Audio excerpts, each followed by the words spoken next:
Welcome everyone to the Riverside County Board Brief as we give you a brief look at what took place during today's Riverside County Board of Supervisors meeting. My name is Pep Fernandez. Much of today's meeting spent on short-term rentals. Let's take a look at some video from earlier today as John Hildebrand, the planning director, Bob McGee as well from code enforcement, presenting to the Board of Supervisors on the potential amendment to the ordinance that's currently standing. They were trying to strike a fair balance between the homeowners and the residents in those areas as well as the short-term operators. Also, keep in mind there were special provisions put forth for certain communities across Riverside County, including Idlewild, Pine Cove, and Wine Country specifically. So after the initial recommendation provided by the planning department today during the meeting and hours of testimony by the public, the Board of Supervisors decided to continue this item to the next board meeting on November 28th. Today during the meeting, they expressed their concerns while also providing further guidance and direction on this ordinance. I'm trying to find a balance. It's my job as an elected to try to find balance and look out for everyone. But I have to say my first priority, at least in the residential area of Wine Country, has to be with the residents. They have to be able to enjoy peace and quiet in their neighborhoods, and I think many of them have lost that. And I asked John, how many people are we talking about that potentially have a permit or had a permit? And they should, in my opinion, the question becomes, should they be grandfathered in? I know that might sway or cause an imbalance with density, with the amount of people. But if they've already were permitted, why not grandfather those individuals in, especially if it's a minimal amount of folks? Is you have property rights, but there's property rights for those with STRs, but also just as importantly, if not more, is the property rights of those that are living there. So somehow we have to make it work for both. I share Karen's concern for family ability to transfer of ownership or partial transfer. I think it's extremely important that we recognize family and their ownership in properties, and I know this is not a property right that's vested to the property, so I get it. It's a permit, but it's important to me.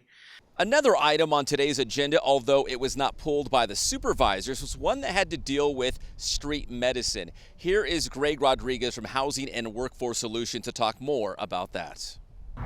All right, join us now here on the Riverside County Board Brief just outside the board chambers. Greg Rodriguez from Housing and Workforce Solutions. And Greg, today there was an item on the agenda not pulled and discussed during the meeting, but still very important. Can you talk about what that was? Yeah, our Housing and Workforce Solutions brought an item to the board today to fund an organization called Healthcare in Action.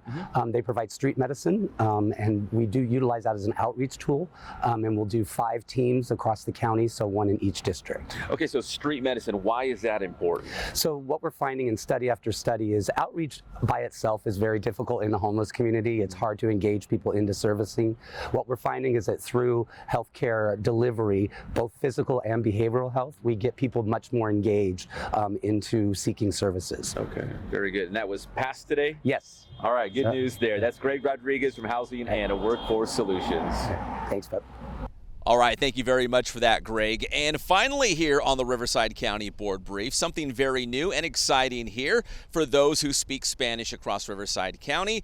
Take a look at this. You can now find the Riverside County Board of Supervisors meeting being translated into Spanish, not only here on the RivCo TV YouTube channel. You can also find the board agenda now in Spanish. Here is Jauska Machado from our public information team in the executive office talking more about this.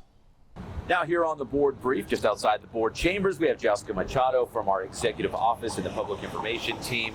And Jauska, very exciting news for our neighbors and friends across Riverside County who speak Spanish. The board meetings, agendas, there's going to be a lot of stuff available to them so they can understand what's going on here in Riverside County. Hi. yes, exactly. So now we're providing not only live translation services for Spanish-speaking residents, but also all the board meeting agendas and proceedings are going to be available in Spanish online.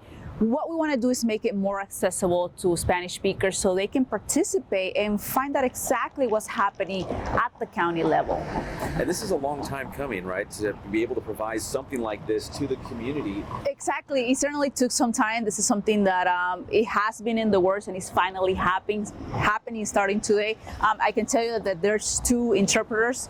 They're just right outside the board chambers who are taking turns to make the live translation, and you can access this via our different portals, including RivCo TV. Yes.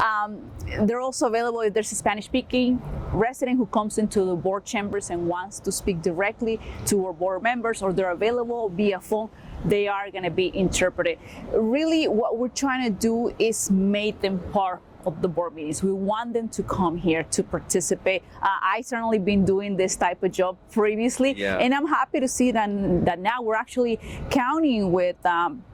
We have the translation services. It's called Avant Page. They provide local interpreters. So we're going to have a different group of people coming in to do this kind of service for our residents. All right, so you can get Spanish interpreted in person. It's being live streamed on YouTube. As Jessica mentioned, the agendas are also in Spanish, so a lot of services now available for our Spanish-speaking neighbors. That's Jessica Machado from the Executive Office on our Public Information team here on the Board Brief. Thank you. That's going to do it for this edition of the Riverside County Board Brief. My name is Pep Fernandez, and we'll see you next time.